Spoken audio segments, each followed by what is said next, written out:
నమస్కారం. ప్రేక్షకులందరికీ శుభోదయం.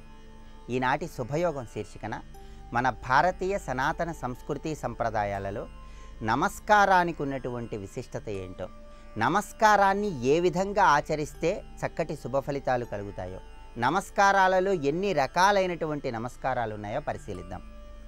దైవానికి, సద్గురువులకి పాదాభివందనం చేసే సమయంలో వాళ్ళ కుడి పాదం మన కుడి చేత్తో, వాళ్ళ ఎడమ పాదం మన ఎడమ చేత్తో తాకుతూ, ఎడమ చేయి క్రిందుగా కుడి చేతి పైన ఉంచి వారి పాదాలను తాకాలని మనుధర్మ శాస్త్రం తెలియజేస్తోంది. ఇలా పెద్దవారికి ప్రత్యేకమైన విధి విధానాలతో నమస్కారాన్ని ఆచరించాలి.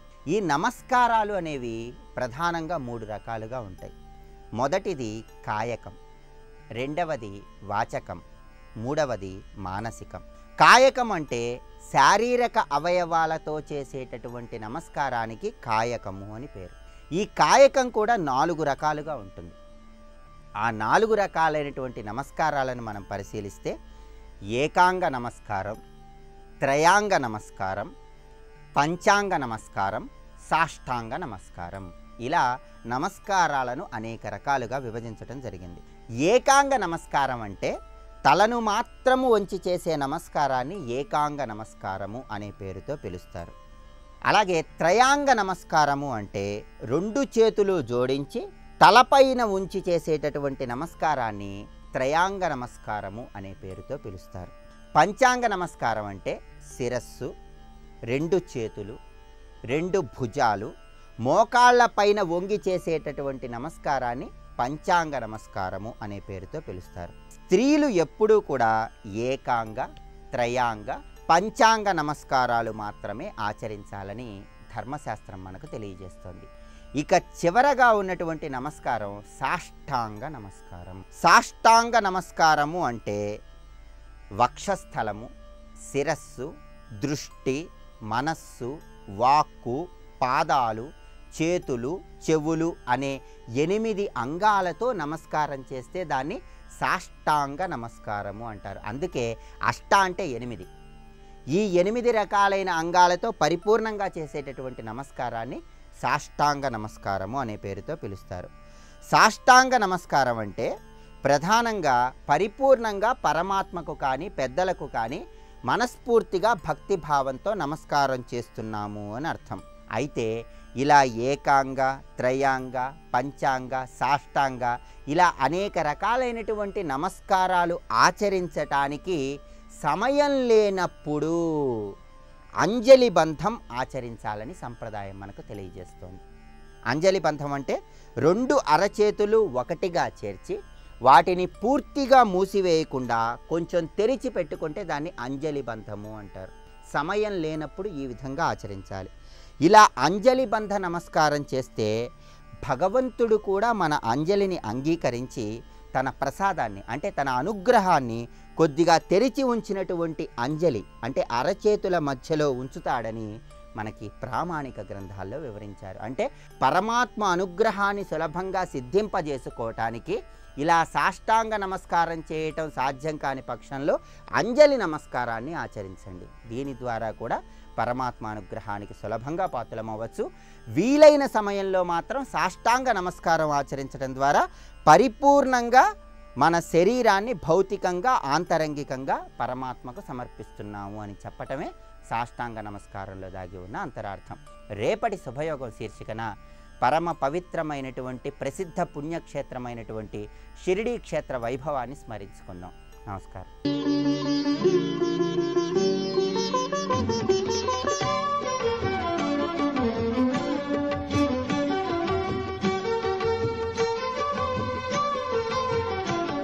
तुमरो मंत्र विभूषण माना लंकेश्वर भई सब जग जाना जुग सहस्र योजन पर भानु लील्यो ताहि मधुर फल जानु.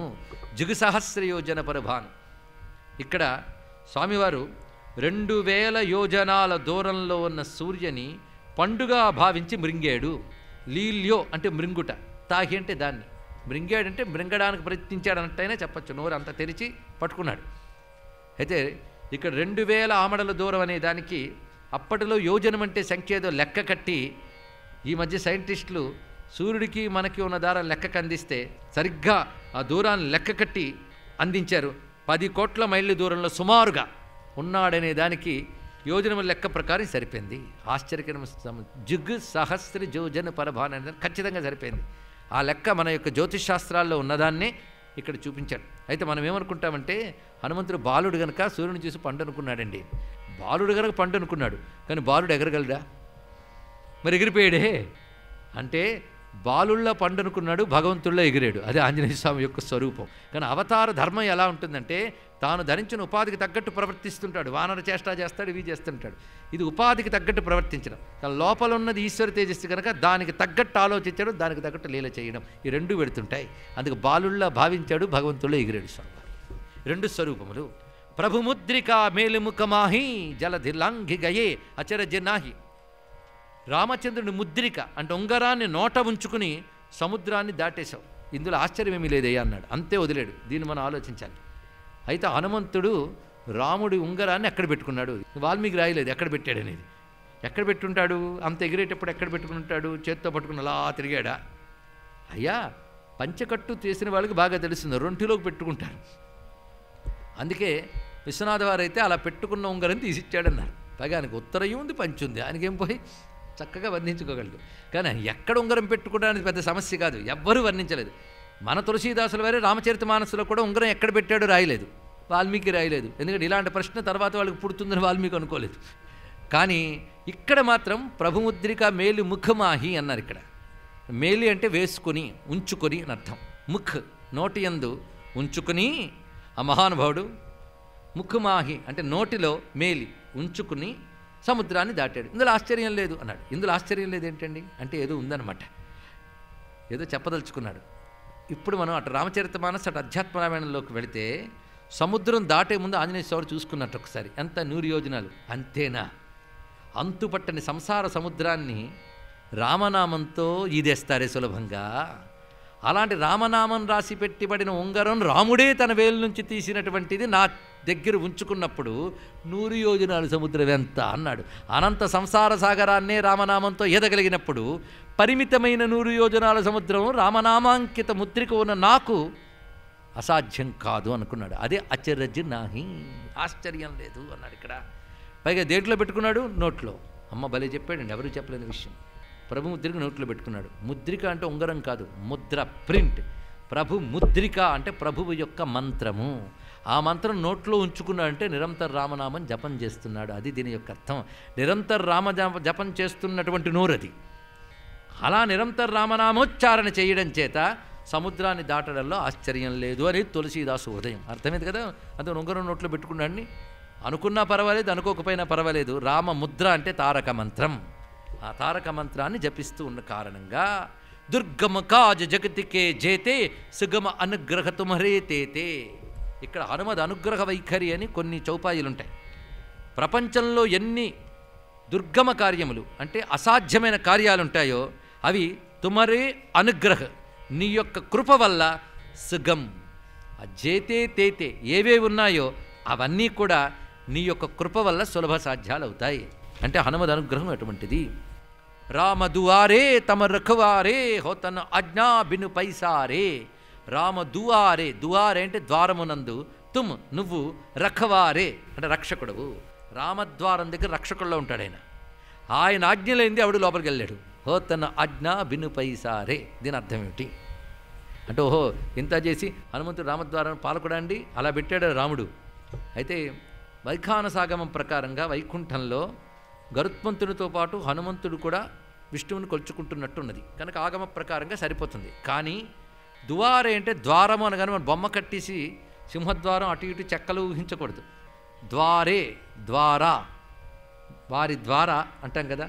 కనుక రాముడు లోపలికి ప్రవేశించాలంటే హనుమంతుడు ద్వారానే ప్రవేశించాలి. హనుమంతుడు గురువు, గురువు ద్వారానే దైవాన్ని ఎలా తెలుసుకోవాలో హనుమంతుని ద్వారానే రామచంద్రమూర్తి లోనికి అంటే తత్వము. రామచంద్రమూర్తి యొక్క తత్వం అవగతం కావాలంటే హనుమంతుని కృప ఉండాలి. ఆంజనేయుని అనుగ్రహం వల్లనే రామచంద్రమూర్తి తత్వము మనకి వంటబడుతుంది. రామునిలోకి వెళ్ళగలం, రామునితో సాన్నిహిత్యం పొందగలం. అలా ఎలా చెప్పేవయ్యా? నా అనుభవం అయ్యా అంటున్నారు తులసీదాస్. ఆయన అనుభవం అదే. అందుకే రామరహస్యోపనిషత్తును ఉపనిషత్తులో సనకాదిక బ్రహ్మ అది అక్కడొస్తుంది.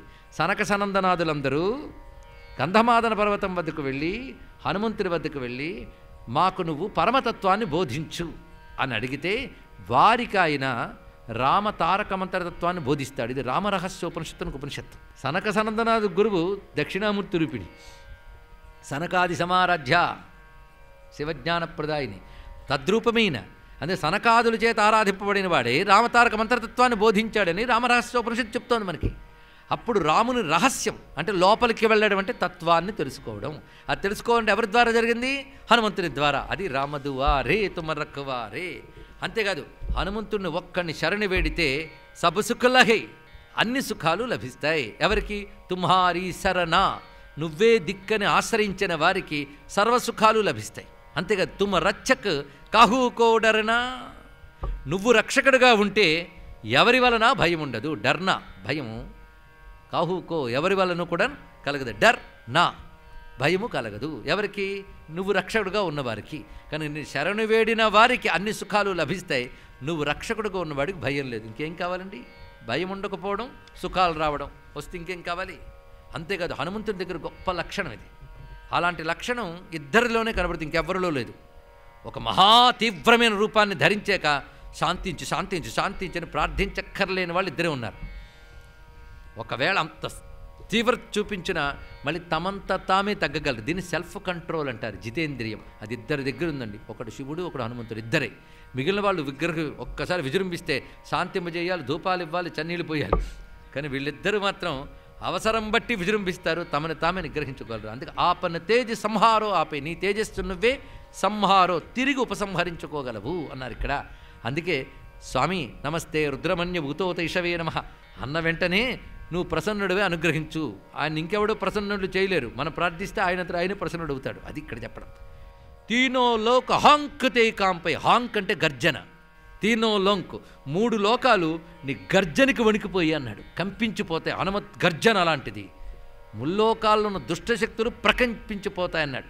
నాదం గర్జన ఎలా ఉండాలంటే మూడు లోకాలు కదిలిపోవాలన్నాడు ఇక్కడ. ఒక్కసారి నాదానుసంధానం జరిగితే బ్రహ్మగ్రంథి, విష్ణుగ్రంథి, రుద్రగ్రంథులు మూడు గ్రంథులు భేదింపబడాలి. అదే తీనులోక హాంకుతే కాంపై. అది దానిలో దాగినటువంటి యోగ రహస్యం. ఇదొక విశేషం. అంతేకాదు జయత్యతిబలో రామో లక్ష్మణశ్చ మహాబలః రాజాజేతి సుగ్రీవో రాఘవేణ విపాలితః దాసోహం కోసలేంద్రస్య రామస్యాక్లిష్టకర్మణః హనుమాన్ శత్రుసైన్యానాం నిహంతా మారుతాత్మజః న రావణ సహస్రం మే యుద్ధే ప్రతిబలం భవేత్ శిలాభిస్తు ప్రహృతః పాదపిచ్చ సహస్రశః అర్ధయిత్వా పురీం లంకాం అభివాజ్యత మైథిలీం సమృద్ధార్థో గమిష్యామి మిషతాం సర్వరక్షసాం. ఇది హనుమంతుడి హాంక్ అండి. సుందరకాండలో ఆయన విజృంభించి రాక్షస సంహారం చేసే ముందు సుందరకాండ క్యాప్సుల్ ఫారం ఈ శ్లోకం జయత్యతిబలో నుంచి చెప్పినటువంటి సముద్ధార్థో గమిష్యామి మిశ్రతాం సర్వరక్షసాం. సుందరకాండ అంతా కొద్ది శ్లోకాలు ఉంది. అది ఆయన గర్జన చేయగానే లంక మారుమురుగుపోయింది. ముల్లోకాలు మారుమురుగి పైనుంచి దేవతలు సంతోషంగా ఆనందించారు, కింద రాక్షసులు గడగళ్ళాడేరయ్యా అన్నాడు ఇక్కడ. అది తీనో లోక హంకతే కాంపై భూత పిశాచ నికట నహి ఆవై మహాబీర్ జబు నామ సునావై అని పేరు వింటేనే చాలు క్షుద్రశక్తులైన భూత ప్రేత పిశాచాలు దరిచేరవు. అంతేకాదు నాసై రోగ్ హరై సబు పీరా రోగాలు పోతాయి, పీడలు పోతాయి. ఎవరికి? జపత్ నిరంతర్ హనుమత్ వీరా నిరంతరం హనుమత్ మంత్ర జపం చేసేవాళ్లకు, జపించేవారికి. దేనికేదో చూడండి, నాము సునావై నీ పేరు వింటే వాళ్ళు పారిపోతారు, నీ మంత్రం జపిస్తే రోగం పోతుంది. అంటే ఏం చేయాలో కింద చెప్తున్నాడు. మన తొందరలో ఏం చెప్తున్నాడో అర్థం చేసుకోకుండా రోగాలు పోతే పీడలు పోతాయి అంటున్నాం, కానీ జపతే నిరంతర. అది ఈ మందు రోజు 3 పూటలు వేసుకుంటే జబ్బు తగ్గుతుంది. జబ్బు తగ్గుతుందని తొందరపడ్డామే కానీ 3 పూటలు అనేది వెళ్ళలేదు, అది ప్రమాదం. అలాగే ఇక్కడ కూడా జపతే నిరంతర హనుమతి వీరా నిరంతర జపఫలం అది. అంతేకాదు ఎలా సాధన చేయాలో చెప్తున్నాడు. సాధనతో మరొక పద్ధతి ఉంది. నిరంతర జపం ఒకటి, నామాన్ని పలకడం ఒకటి. ఇప్పటివరకు నామసునావై. ఇప్పుడేం చెప్తున్నాడు? సంకటతే హనుమాన్ చుడావై మన క్రమ బచన్ ధ్యాన్ జో లావై. జో ఎవడు మన క్రమ బచన్ అంటే మనస్సుతో క్రమ అంటే కర్మ, బచన్ అంటే మనసా కర్మణ వాచ ఎవడు ధ్యానిస్తున్నాడో, నిన్ను త్రికరణ శుద్ధిగా ధ్యానిస్తున్నాడో వాడు సంకటితే చూడావై, వాడు సర్వసంకటాల నుంచి హనుమంతుని చేత విడిపించబడతాడు. ఇది చెప్తున్నది. స్వస్తి.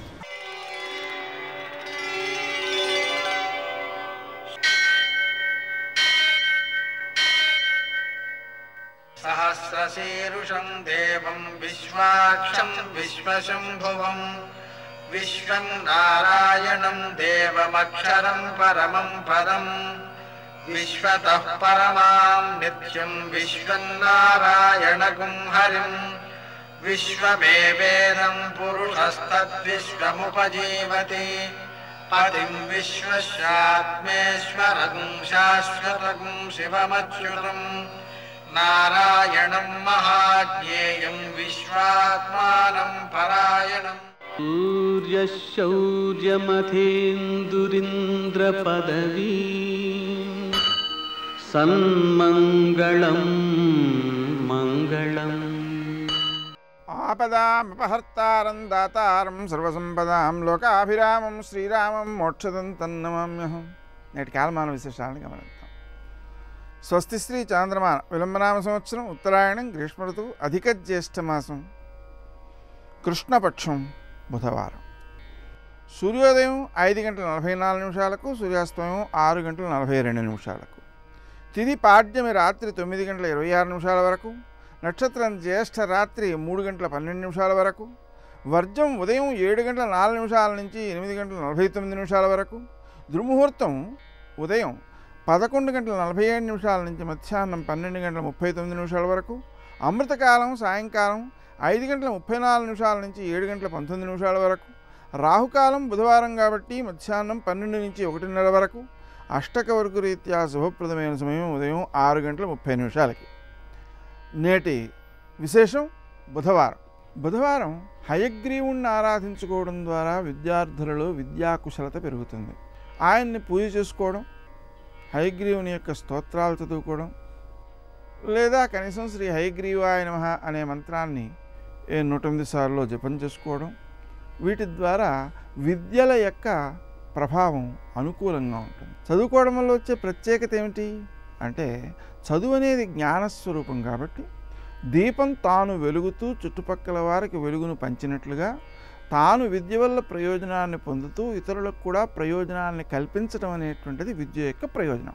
ప్రతి విద్యార్థి కనీసం మన పిల్లలు మన విద్యను సమాజం కోసం తమ కోసం ఉపకరించేలాగా చేయాలి అంటే మనం మన పిల్లల చేత హయగ్రీవుణ్ణి ఆరాధింపచేయాలి. హయగ్రీవునికి నివేదన చేసేటప్పుడు పెసలు బియ్యము కలిపి వండినటువంటి పాయసాన్ని, దానికి హయగ్రీవం అని పేరు, దాన్ని నివేదించాలి. ఆ విధంగా చేయడం ద్వారా, ఆ ప్రసాదం స్వీకరించడం ద్వారా హయగ్రీవుని యొక్క అనుగ్రహంతో విద్య మనకు ఉపకరిస్తుంది, ఇతరులకు కూడా ఉపకరిస్తుంది. నేటి ఆణిముత్యాలు.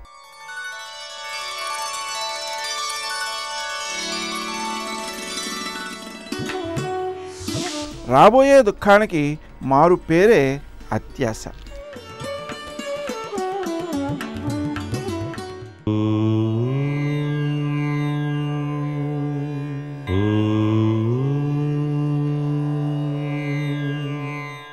ఓం నమో నారాయణాయ.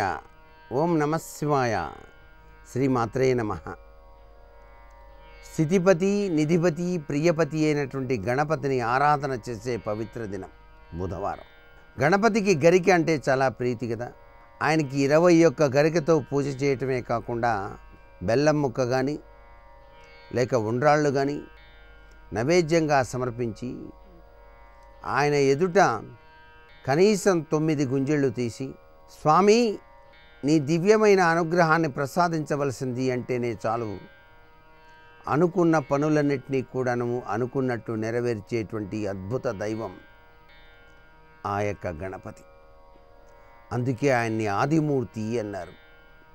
ఈ సృష్టి అంతా కూడాను జలమయమైపోయినప్పుడు ఓం పరబ్రహ్మతత్వం నుంచి బయటికి వచ్చినటువంటి అమృతమూర్తి ఆ యొక్క గణపతి. ఆయన వల్లనే ఈ సృష్టి అంతా కూడాను నిర్వహించబడుతోంది అంటోంది గణేశ పురాణం.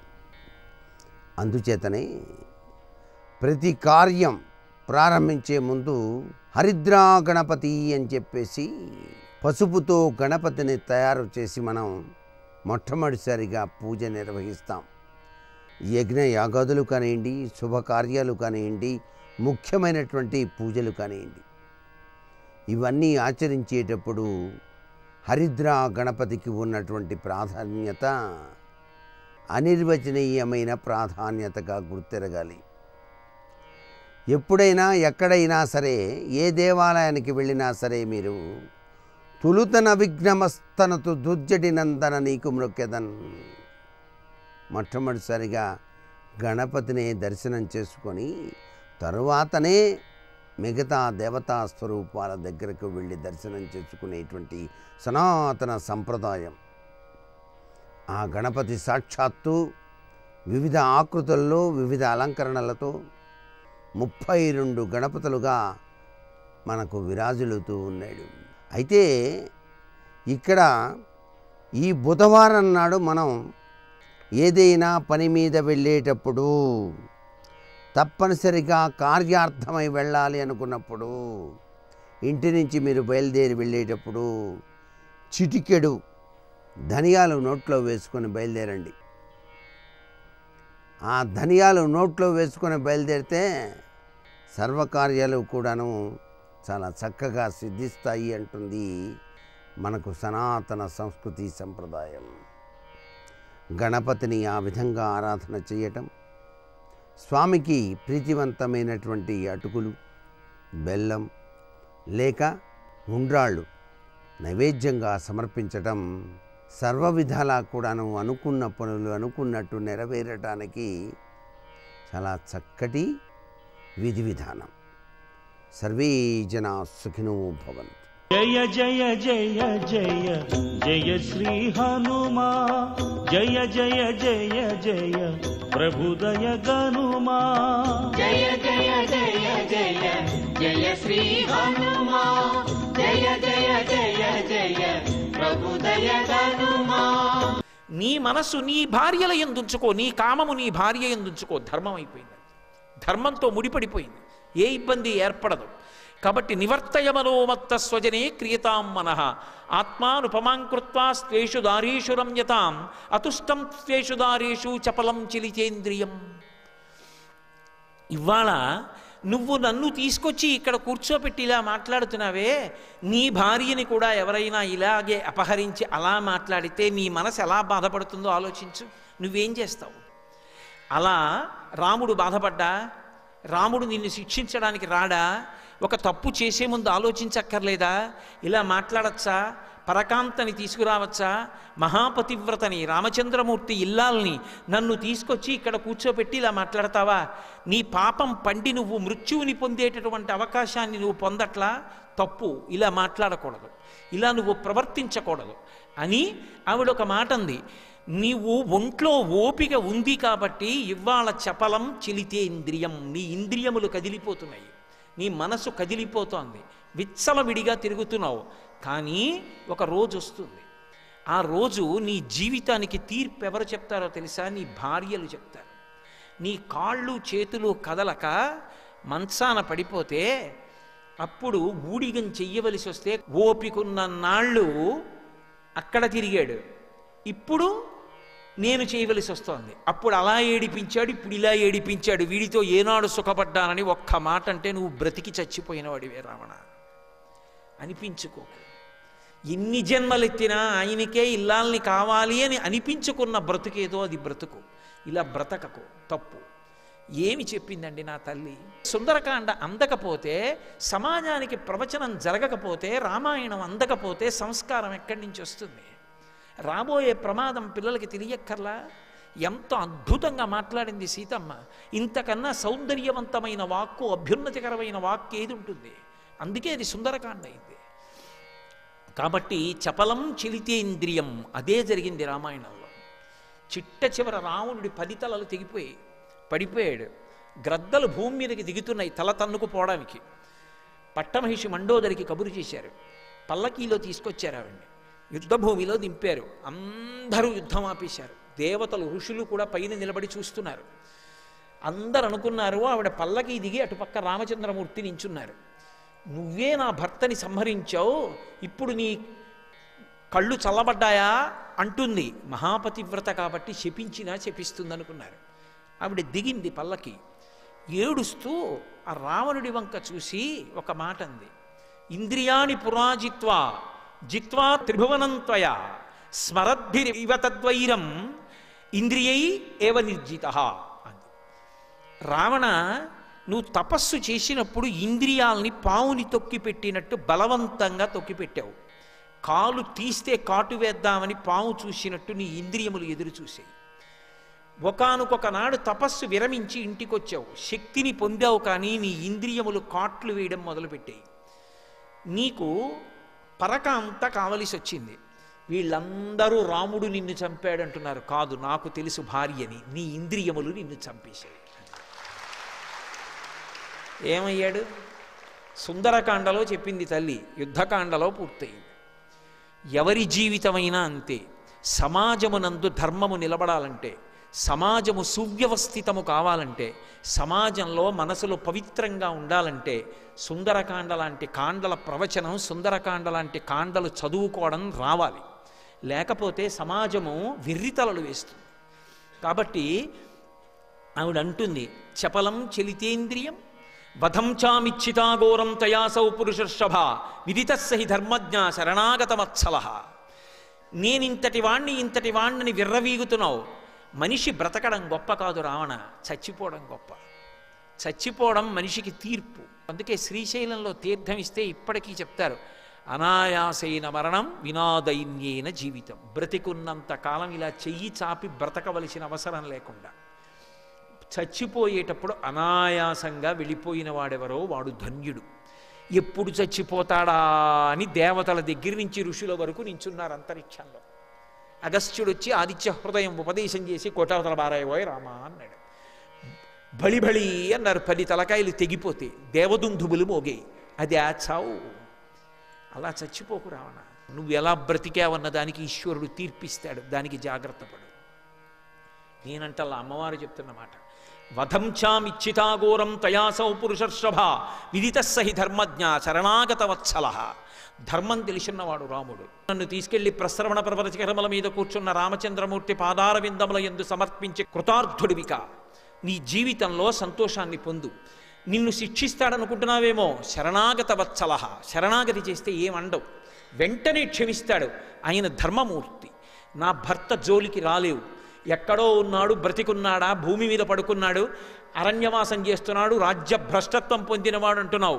ఇన్ని చెప్తున్నావే, నహి గ్రంథముపాఘ్రాయ రామలక్ష్మణయోస్త్వయ శునాశార్దూలయోరివా శక్త్యా సందర్శనే స్థాతుం శునాశార్దూలయోరివా. మరి అటువంటి వాడివి, అంత బలం ఉన్నవాడివైతే రామలక్ష్మణులు ఆశ్రమంలో ఉండగా ఓడించి నన్ను ఎందుకు ఎత్తుకురాలా? మారీచుణ్ణి తీసుకొచ్చి మిషపెట్టి రాముణ్ణి తీసుకెళ్ళి హా సీత హా లక్ష్మణ అని రాముడి కంఠంతో అరిపించి లక్ష్మణుణ్ణి దూరం చేసి పిరికి వాళ్ళే నన్ను ఎత్తుకొచ్చావే. పెద్ద పులి వాసన వస్తే పారిపోయిన కుక్కలా రాముడి పేరు చెప్తే పారిపోతావే, నా దగ్గరికి వచ్చి డాంబికాలు పలుకుతావా? నాకు తెలియదా రాముడు ఎటువంటి వాడో? నీకు తెలీదా? రాముడు వస్తే నిలబడగలవా? రామలక్ష్మణులు వచ్చి తమ యొక్క బంగారు ధనస్సులకు బాణములను సంధించి విడిచిపెడితే అగ్ని కక్కుకుంటూ లంక మీద రామలక్ష్మణుల యొక్క నామములు వ్రాయబడినటువంటి బాణములు వచ్చి పరంపరగా నిలబడగలిగిన మనగాడు ఉన్నాడు ఆ లంకలో. రావణ, దిద్దుకో జీవితాన్ని. అక్కర్లేని విషయాల జోలికి వెళ్లకు, నిష్కారణంగా పాడైపోతావు. కాబట్టి ఇప్పటికైనా నా మాట విను, రాముడికి నన్ను అప్పజెప్పు. అసందేశాత్తు రామశ్చా తపసశ్చానుపాలనాత్మత్వాం కుర్మి దశగ్రీవా భస్మ భస్మార్హి తేజస. నేను నిన్ను చంపలేననుకుంటున్నావేమో, నా పాతివ్రత్య శక్తి చేత ఇప్పుడే నిన్ను నిలువున బూది కుప్పగా మారుస్తాను. కానీ మనుష్యకాంతగా ప్రవర్తిస్తూ పాతివ్రత్యాన్ని అవలంబిస్తున్నాను. నా భర్త ఆదేశిస్తే తప్ప నన్ను నేను రక్షించుకోకూడదు. నా భర్త వచ్చి నన్ను రక్షించాలి, అది పతివ్రతా ధర్మం. అందుకని రాముడు వచ్చి నిన్ను చంపాలని వదిలిపెట్టాను తప్ప చేత కాక నిన్ను బ్రతకనివ్వలేదు. విన్నాడన్నీ. ఎక్కడ లేని కోపం వచ్చింది. సీత, నువ్వు ఎన్ని మాట్లాడినా నిన్ను నేనేం అనలేకపోయాను. నేటికి 2 నెలలు గడువు ఇస్తున్నాను. 2 నెలల గడువు అయిపోగానే ప్రాతకాల వేళ నిన్ను వధించి వండి తీసుకొచ్చి నా ప్రాతకాల భోజనంలో వడ్డిస్తారు అని అక్కడ ఉన్న రాక్షసీ స్త్రీల వంక చూసి విపరీతమైన ఆగ్రహం పొందాడు. మీరు నయాన చెప్తారో భయాన చెప్తారో, ఎంత దారుణమైన మాట వాడాడో తెలుసా? సామము దానము భేదము వాడండి, అవసరమైతే దండోపాయం వాడండి, ఆమె నా పాన్పు చేరాలి, ఇది మీకు నా ఆజ్ఞ, మళ్ళీ మళ్ళీ ప్రయత్నం చెయ్యండి అని. అప్పటి వరకెందుకు, ఇప్పుడే చంపేస్తానని కత్తెత్తాడు. ఎత్తగానే ధాన్యమాలిని అనేటటువంటి భార్య పరుగు పరుగున వచ్చి నీ యందు అనురక్త కానటువంటి ఈ మనుష్యకాంతతో నీకేమి సంతోషం ఉంటుంది? శ్రీరామాయణంలో ఇది అద్భుతం. ఎక్కడ రామాయణం అయిపోతుందని మీరు అనుకుంటారో అక్కడ ఒక స్త్రీ పాత్ర వస్తుంది, వచ్చి రామాయణాన్ని కొనసాగిస్తుంది. మీరు చూడండి, అసలు రామాయణం ఎక్కడ పూర్తయిపోవాలంటే సీతారామ కళ్యాణం తర్వాత రామాయణం అయిపోయింది. యవరాజ్య పట్టాభిషేకం చేసేస్తే మందర బయలుదేరింది కాబట్టి సీతారాములు అరణ్యవాసానికి వచ్చారు. అరణ్యవాసం అయిపోతోంది, ఇంటికి వెళ్ళిపోతారు. శూర్పణక బయలుదేరింది, రావణాసురుడికి చెప్పింది. రావణాసురుడు వచ్చి సీతాపహరణం చేశాడు. సీతమ్మ ఉరేసుకు చచ్చిపోతానంది. ఏమయ్యుండేదో రామాయణం. త్రిజట లేచి వచ్చి త్రిజట స్వప్నం చెప్పింది. అలాగే రావణుడు కత్తెత్తాడు, అమ్మవారి మీదకి వస్తే ఏమయ్యుండేదో ధాన్యమాలిని అడ్డొచ్చి వెనక్కి తీసుకెడుతుంది. అలాగే రాముడు బ్రహ్మాస్త్రం చేత మరణించాడు అని చెప్పి ఆవిడ్ని పుష్పక విమానంలో తీసుకొచ్చి చూపించారు. ఆవిడ నిజంగా రాముడి శరీరం వదిలిపెట్టాడనుకుని గుండెలు బాదుకుని ఏడ్చింది. ఏమయ్యుండేదో సరమ చెప్పింది. వైధవ్యాన్ని పొందితే పుష్పక విమానం మొయ్యదు. నీవు వైధవ్యం పొందలేదు, రాముడు మూర్ఛిల్లాడంతే, తేరుకుంటాడమ్మా, ఆయన మరణించలేదని చెప్పింది. మళ్ళీ సూర్యోపాసన చేసింది. రామాయణం ఎక్కడ అయిపోతుందనుకుంటామో అక్కడ ఒక స్త్రీ వచ్చి రామాయణాన్ని కొనసాగింపజేస్తుంది. అది రామాయణంలో ఒక వైచిత్ర్యం. అందుకని ధాన్యమాలిని వచ్చి రావణాసురుడిని లోపలికి తీసుకెళ్ళిపోయింది. ఇక్కడ ఉన్నటువంటి రాక్షస స్త్రీలు ఆమె చుట్టూ చేరారు. చేరి రకరకాలుగా మాట్లాడుతున్నారు. అసలు వాళ్ళని చూస్తేనే బతుకున్నవాడు చచ్చిపోతాడు. లంబకర్ణ లలాటంచ లంబోదర పయోధరాం లంబోష్టీం లంబచుబుకాం లంబాస్యాం లంబజానుకాం వికృత పింగళ కాళీ క్రోధన కలహప్రియ, వాళ్ళ పేర్లు అలా ఉంటాయి. ఎంత పెద్ద లిస్ట్ ఇచ్చారో మహర్షి. అసలే కష్టంలో ఉన్నవాళ్ళు వీళ్ళ వంక చూస్తే బ్రతికున్న వాళ్ళు కూడా చచ్చిపోతారు. అంత భయంకరమైన ఆకృతులతో ఉన్న వాళ్ళందరూ చుట్టూ ఉన్నారు. ఉండి పింగళ క్రోధన కాళీ కలహప్రియ, దెబ్బలాట పెట్టుకుందామని చూసేవాళ్ళు ఒకళ్ళు, కోపంతో ఉండేవాళ్ళు ఒకళ్ళు, ఇటువంటి వాళ్ళందరూ చుట్టూ చేరి ఉన్నారు. ఇటువంటి స్థితిలో, ఇలా ఉన్నటువంటి స్థితిలో రావణాసురుడు ఆజ్ఞ ఇచ్చి వెళ్ళాడు కదూ. వాళ్ళందరూ దగ్గరికి వచ్చారు. సీతమ్మ చాలు నీ పాతివ్రత్యం, ఏదో మనుష్యుడికి భార్య అయ్యావు, రాముడు గొప్పవాడన్నావు, రాముడికి భార్యనన్నావు, ఏకపత్ని వ్రతం అన్నావు, పాతివ్రత్యం అన్నావు, బాగుంది. ఎవరో తెలుసా రావణాసురుడు? విశ్రవసో బ్రహ్మ యొక్క కుమారుడు, 3 లోకములను గెలిచినవాడు, ఇంద్రుణ్ణి గెలిచినవాడు, దేవతల్ని శాసించినవాడు. అటువంటి మహానుభావుడు కోరి కోరి నిన్ను భార్యని చేసుకుంటానంటే బెట్టు చేస్తామే? మా మాట విని ఇప్పటికైనా ఆయన పాన్పు చేరన్నారు. ఆ తల్లి ఏడుస్తూ అంది, నేను మనుష్యకాంతని, పాతివ్రత్యాన్ని అవలంబించేదాన్ని, రామచంద్రమూర్తి ఇల్లాలిని, దీనోవా రాజ్యహీనోవా యోమే భర్త సమే గురు తం నిత్యమనురక్తాస్మి యథాసూర్యాం సువర్చల. నేను దీనుడు కానివ్వండి, రాజ్యహీనుడు కానివ్వండి, నా భర్త నాకు పరదైవం. ఆయనని వినా వేరొక పురుషుణ్ణి భర్తృస్థానంలో నేను ఊహించను. ఎడమకాలి బొటనవేలుతో కూడా తాకను. నా శరీరం బద్దలగొట్టేయండి, కత్తులతో నరికేయండి, అగ్నిహోత్రంలో పారేయండి, నేను మాత్రం రావణుడి పాన్పు చేరను. సర్వం శ్రీ ఉమామహేశ్వర పరబ్రహ్మార్పణమస్తు. స్వస్తి.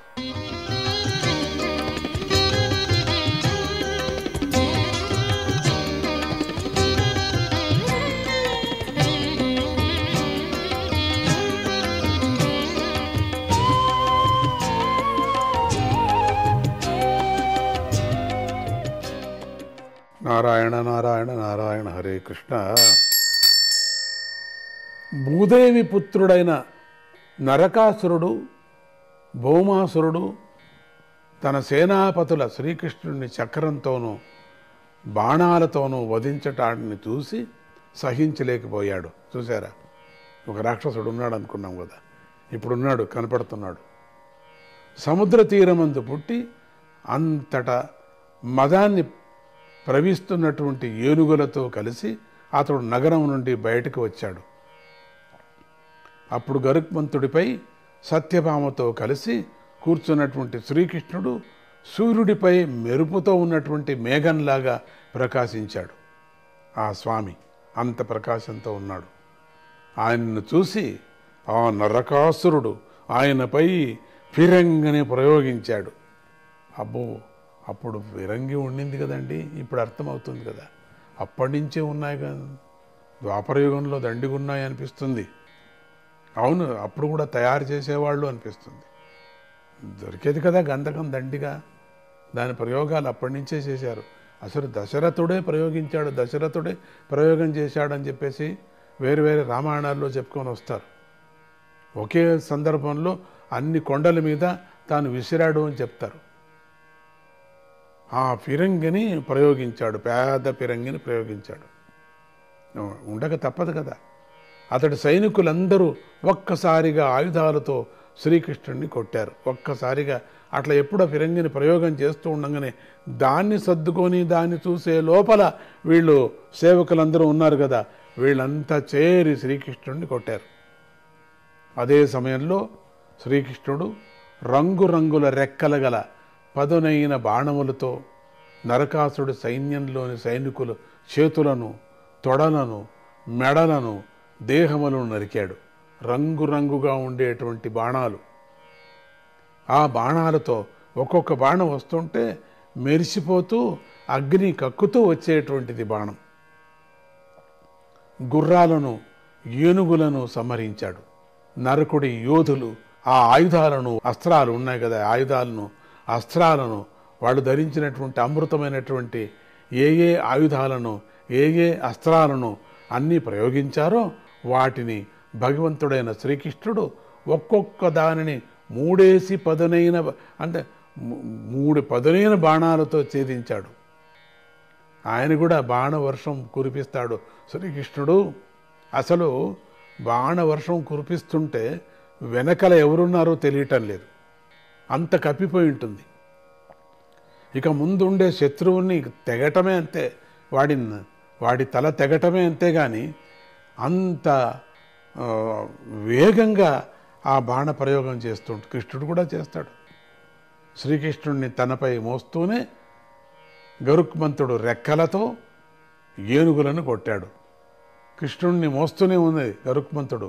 కాబట్టి మనిషి జన్మం అత్యంత ముఖ్యమైనది, చాలా పవిత్రమైంది అంటారు. ఎందుకంటే పరమాత్ముడు కూడా మనిషి రూపంతో వచ్చాడు కాబట్టి, అదే రూపంతో మనిషి పుట్టాడు కాబట్టి దీన్ని పవిత్రమైనటువంటి జన్మ అంటారు.